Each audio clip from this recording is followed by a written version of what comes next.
Hello friends, ओम श्री गणेशाय नमः। आप सभी का स्वागत है आपके अपने यूट्यूब चैनल पर। आप सभी को संकष्टी चतुर्थी और करवा चौथ की हार्दिक शुभकामनाएं।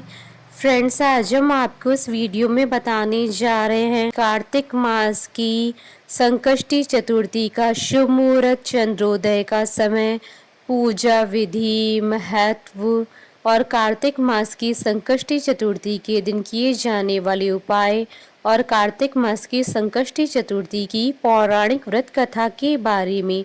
फ्रेंड्स, वीडियो शुरू करने से पहले आपसे रिक्वेस्ट है, अगर आप हमारे चैनल पर नए हैं और आपने अभी तक चैनल को सब्सक्राइब नहीं किया है तो प्लीज़ सब्सक्राइब कीजिएगा चैनल को, साथ ही प्रेस कीजिएगा बेल आइकन को, जिससे नए वीडियो से रिलेटेड नोटिफिकेशन आपको तुरंत प्राप्त हो सके।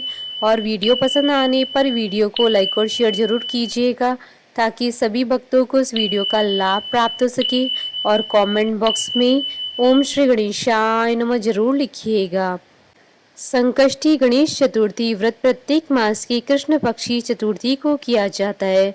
कार्तिक मास के कृष्ण पक्ष की चतुर्थी को किया जाने वाला व्रत कार्तिक संकष्टी गणेश चतुर्थी व्रत कहलाता है। इसे करवा चतुर्थी और करवा चौथ के नाम से भी जाना जाता है। इस दिन पिंग नामक गणेश जी की पूजा की जाती है। सौभाग्यवती स्त्रियां इस दिन अपने पति की लंबी उम्र के लिए व्रत रखती हैं, गणेश जी को करवा अर्पित करती हैं। यह व्रत स्त्रियों को अखंड सौभाग्य प्रदान करता है। इस व्रत से मनुष्य को सर्व सिद्धि प्राप्त होती है। साल 2023 में कार्तिक मास के कृष्ण पक्ष की चतुर्थी तिथि 1 नवंबर 2023 बुधवार के दिन है। इस बार कार्तिक मास की संकष्टी चतुर्थी पर दुर्लभ संयोग बन रहा है। इस दिन पूरे ही दिन सर्वार्थ सिद्धि योग का महासंयोग भी बन रहा है और साथ ही बुधवार का दिन भगवान गणेश जी को समर्पित होता है। बुधवार के दिन संकष्टी चतुर्थी का आना बेहद शुभ माना जाता है। इन दो महायोगों के बनने के कारण इस साल की संकष्टी चतुर्थी और करवा चौथ का महत्व और भी अधिक बढ़ गया है।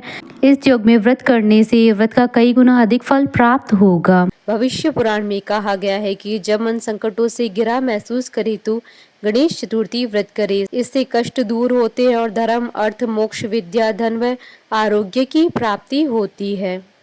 संकष्टी चतुर्थी हिंदू धर्म का एक प्रसिद्ध त्योहार है। हिंदू मान्यताओं के अनुसार किसी भी शुभ कार्य को करने से पहले भगवान गणेश जी की पूजा की जाती है। भगवान गणेश जी को अन्य सभी देवी देवताओं में प्रथम पूजनीय माना गया है। इन्हें बुद्धि, बल और विवेक के देवता का दर्जा प्राप्त है। भगवान गणेश जी अपने भक्तों की सभी परेशानियों और विघ्नों को हर लेते हैं, इसलिए इन्हें विघ्नहर्ता और संकट मोचन भी कहा जाता है। वैसे तो हिंदू धर्म में देवी देवताओं को प्रसन्न करने के लिए ढेरों व्रत और उपवास किए जाते हैं, लेकिन भगवान गणेश जी के लिए किया जाने वाला संकष्टी चतुर्थी व्रत काफी प्रचलित है। संकष्टी चतुर्थी का अर्थ होता है संकट को हरने वाली चतुर्थी। इस दिन व्यक्ति अपनी दुखों से छुटकारा पाने के लिए गणपति जी की आराधना करता है। पुराणों के अनुसार चतुर्थी के दिन गौरी पुत्र गणेश जी की पूजा करना बहुत ही फलदायी होता है। इस दिन लोग सूर्योदय के समय से लेकर चंद्रमा उदय होने तक के समय तक उपवास रखते हैं। संकष्टी चतुर्थी के दिन गणपति जी की पूजा करने से घर से नकारात्मक प्रभाव दूर होते हैं और शांति बनी रहती है। मान्यता है कि गणेश जी घर में आ रही सारी विपदाओं को दूर करते हैं और व्यक्ति की सभी मनोकामनाओं को पूरा करते हैं। चंद्र दर्शन भी चतुर्थी के लिए बेहद शुभ माना जाता है। सूर्योदय से प्रारंभ होने वाला यह व्रत चंद्र दर्शन के बाद संपन्न होता है। पूरे साल में संकष्टी चतुर्थी के 13 व्रत रखे जाते हैं। सभी व्रत के लिए एक अलग अलग व्रत कथा है। फ्रेंड्स, अब आइए जानते हैं कार्तिक मास की संकष्टी चतुर्थी और करवा चौथ के शुभ मुहूर्त के बारे में। हिंदू पंचांग के अनुसार साल 2023 में कार्तिक मास की संकष्टी चतुर्थी 1 नवंबर 2023 बुधवार के दिन है। कार्तिक कृष्ण चतुर्थी तिथि प्रारंभ होगी 31 अक्टूबर 2023 को रात्रि 9:30 पर और कार्तिक कृष्ण चतुर्थी तिथि का समापन होगा 1 नवंबर 2023 को रात्रि 9:19 पर और चंद्रोदय का समय रहेगा 1 नवंबर 2023 को रात्रि 8:26 पर। करवा चौथ व्रत की पूजा का समय रहेगा 1 नवंबर 2023 को शाम 5:44 से शाम 7:02 तक। कुल अवधि 1 घंटे 17 मिनट है और करवा चौथ के व्रत की कुल अवधि रहेगी 1 नवंबर 2023 को सुबह 6:36 से रात्रि 8:26 तक कुल अवधि 13 घंटे 49 है। और इस दिन सर्वार्थ सिद्धि योग रहेगा 1 नवंबर 2023 को सुबह 6:36 से अगले दिन 2 नवंबर 2023 को सुबह 4:36 तक।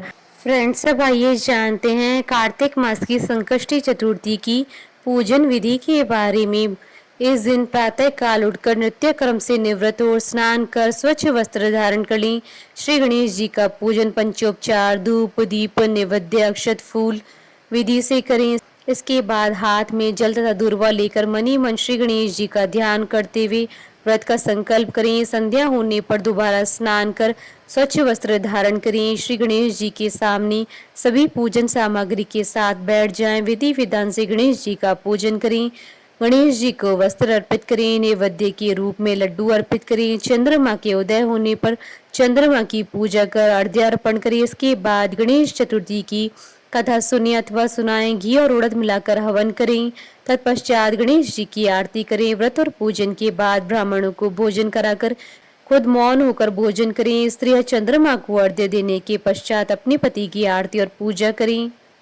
फ्रेंड्स, अब आइए जानते हैं संकष्टी चतुर्थी के दिन किए जाने वाले उपायों के बारे में। संतान की लंबी आयु और उसकी सलामती के लिए भगवान श्री गणेश जी को भोग लगाएं। गणपति जी को तिल के लड्डू दूर्वा और पीले फूल चढ़ाने से श्री गणेश जी की कृपा प्राप्त होती है। शाम के समय चंद्रमा को अर्घ्य दें। इस दौरान गणेश जी का ध्यान करें। जीवन में आ रही परेशानियों से छुटकारा पाने के लिए ओम गण गणपते नमः मंत्र का 108 बार जाप करें। घर में सकारात्मकता लाने के लिए पूजा स्थान पर एक सुपारी और एक तांबे के लोटे में गंगा जल भरकर रखें। साथ ही में दक्षिणा भी रखें। फ्रेंड्स, अब आइए प्रारंभ करें कार्तिक मास संकष्टी चतुर्थी की पौराणिक व्रत कथा। पार्वती जी कहती हैं कि हे भाग्यशाली लंबोदर, भाषणकर्ताओं में श्रेष्ठ कार्तिक कृष्ण चतुर्थी को किस नाम वाले गणेश जी की पूजा किस भांति करनी चाहिए। श्री कृष्ण जी ने कहा कि अपनी माता की बात सुनकर गणेश जी ने कहा कि कार्तिक मास की कृष्ण चतुर्थी का नाम संकटा है। उस दिन पिंग नामक गणेश जी की पूजा करनी चाहिए। पूजन पूर्वोक्त विधि से करना उचित है। भोजन एक बार करना चाहिए। व्रत और पूजन के बाद ब्राह्मण को भोजन कराकर स्वयं मौन होकर भोजन करना चाहिए। मैं इस व्रत का महात्मा कह रहा हूँ, सावधानी पूर्वक श्रवण कीजिए। कार्तिक कृष्ण चतुर्थी को घी और उड़द मिलाकर हवन करना चाहिए। ऐसा करने से मनुष्य को सर्व सिद्धि प्राप्त होती है। श्री कृष्ण जी ने कहा कि वत्रासुर दैत्य ने त्रिभुवन को जीत करके संपूर्ण देवों को परतंत्र कर दिया। उसने देवताओं को उनकी लोकों से निष्कासित कर दिया। परिणाम स्वरूप देवता लोग दसों दिशाओं में भाग गए। तब सभी देव इंद्र के नेतृत्व में भगवान विष्णु के शरणागत हुए।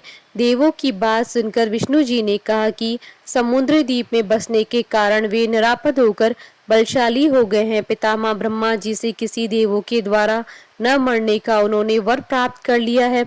अतः आप लोग अगस्त्य मुनि को प्रसन्न करें। वह मुनि समुद्र को पी जाएंगे। तब दैत्य लोग अपने पिता के पास चले जाएंगे। आप लोग सुखपूर्वक स्वर्ग में निवास करने लगेंगे। अतः आप लोगों का कार्य अगस्त्य मुनि की सहायता से पूरा होगा। ऐसा सुनकर सब देवगण अगस्त्य मुनि के आश्रम में गए और स्तुति के द्वारा उन्हें प्रसन्न किया। मुनि ने प्रसन्न होकर कहा कि हे देवताओं, डरने की कोई बात नहीं है। आप लोगों का मनोरथ अवश्य ही पूरा होगा। मुनि की बात से सब देवता अपने लोक को चले गए। इधर मुनि को चिंता हुई कि 1,00,000 योजन इस विशाल समुद्र को मैं कैसे पी सकूंगा। तब गणेश जी का स्मरण करके संकष्टी चतुर्थी के उत्तम व्रत को विधि पूर्वक संपन्न किया। 3 महीने तक व्रत करने के बाद गणेश जी उन पर प्रसन्न हो गए। उसी व्रत के प्रभाव से अगस्त्य जी ने समुद्र को सहजी पान करके सुखा डाला। गणेश जी की इस बात से पार्वती जी अत्यंत प्रसन्न हुई। कृष्ण जी कहते हैं कि हे महाराज युधिष्ठिर, आप भी चतुर्थी का व्रत कीजिए। इसके करने से आप शीघ्र ही सब शत्रुओं को जीतकर अपना राज्य पा पाएंगे। श्री कृष्ण के आदेशानुसार युधिष्ठिर ने गणेश जी का व्रत किया। व्रत के प्रभाव से उन्होंने शत्रुओं को जीतकर अखंड राज्य को प्राप्त कर लिया। बोलिए भगवान श्री गणेश जी की जय। भगवान श्री कृष्ण जी की जय। हमारे साथ इस वीडियो में अंत तक बने रहने के लिए आपका धन्यवाद। ओम श्री गणेशाय नमः।